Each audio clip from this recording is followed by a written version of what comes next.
Market Makers, I'm Sarah Eisen. President Obama is on Capitol Hill this hour meeting with Senate Democrats. He just wrapped up a session with Democrats in the House, and he spent part of his time defending Larry Summers from the criticism he has come under. Chief Washington correspondent Peter Cook is on the Hill with one lawmaker who actually just met with the president. Peter.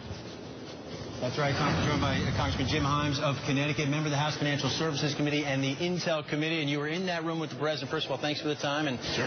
It's Bloomberg. We got to start with the Fed news in there. At one point, the president was asked about Larry Summers. It was suggested by another lawmaker maybe Larry Summers wouldn't be a good idea. What did you hear the president say in response? Yeah, he wasn't so much asked about Larry Summers. He was sort of an opinion was expressed, a fairly strong opinion was expressed by one of my colleagues. And the president did two things. First, he said, look, guys, this has become a Washington parlor game. There's speculation out here. And he said very clearly, I have not made a decision. I haven't even really started the process of thinking about a decision. And then, yes, he sort of transitioned to I think what you could call a defense of Larry Summers. And he said, look, I'm not doing this because I'm sending a signal here. I'm doing this because if somebody talks smack about you, and I actually think that's the phrase he used, I would stand up for you. And so, look, Larry Summers, was by my side in 2009 when we made some absolutely brutal decisions, and he made a point. He said, look, if all the people that are being talked about right now, as he put it, you got to slice the salami pretty thin to see fundamental ideological differences between these people. And so basically the message was, guys, let me start my process and educate yourself on what's really going on here. Don't just join a bandwagon because it's getting popular. The body language did not tell you that this president had made up his mind that Larry Summers would be his Fed chief? Absolutely not. In fact, the body language said, geez, people, I got a lot on my plate. I haven't gotten there yet, so just calm down. What is your own take on the decision awaiting the president on this critical decision right now? Janet Yellen and Larry Summers mentioned as the two leading candidates. You're on the Financial Services Committee with oversight over the Fed. What do you make of those two choices if those are indeed his picks? The next Fed chairman has an unbelievably complicated task, right? We hope that as the economy improves, the next Fed chairman carefully begins to unwind the balance sheet, right?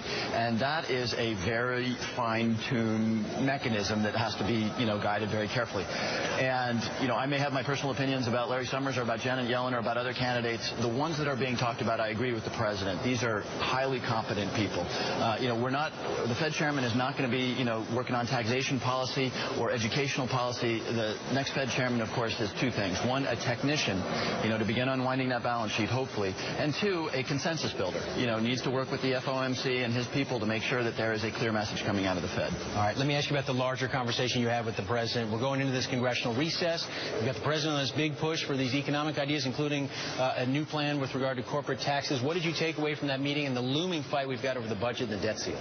Well, the president was very clear on something that is creating some alignment in the Democratic caucus right now, which is that the right thing for the country right now, as the deficit plummets at historically rapid rates, the right thing for the country right now is to begin talking about and doing things that will actually create jobs.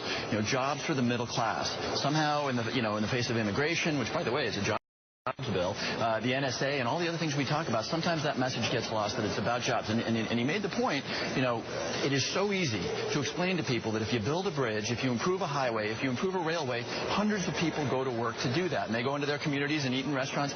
The message on the other side, and he did make a political point, the message on the other side is pretty hard to explain. If we just cut the budgets further, more jobs will come up, will arrive. That's hard to explain because it's not true. So what you see happening here is kind of message alignment with the president. I heard he got cheered to some extent when he said he would not negotiate with Republicans over the debt ceiling. Yeah, you know what? And Peter Welch of Vermont made this point, and he got cheered too, which is America pays its bills. We don't put a grenade on the table and say for the first time in history, America's not going to pay its bills because we want you to defund Obamacare, repeal Obamacare, or do this and that. The government, you can't run a government that way. All right, Congressman Himes, thanks for the time. Appreciate a little inside information on what happened between the president and House Democrats. And again, Sarah and Eric, he's over meeting with Senate Democrats at this hour as well. All right. Thanks very much, Peter Cook, especially for those comments about Larry Summers, says the process has not even really begun yet. Peter Cook on Capitol Hill.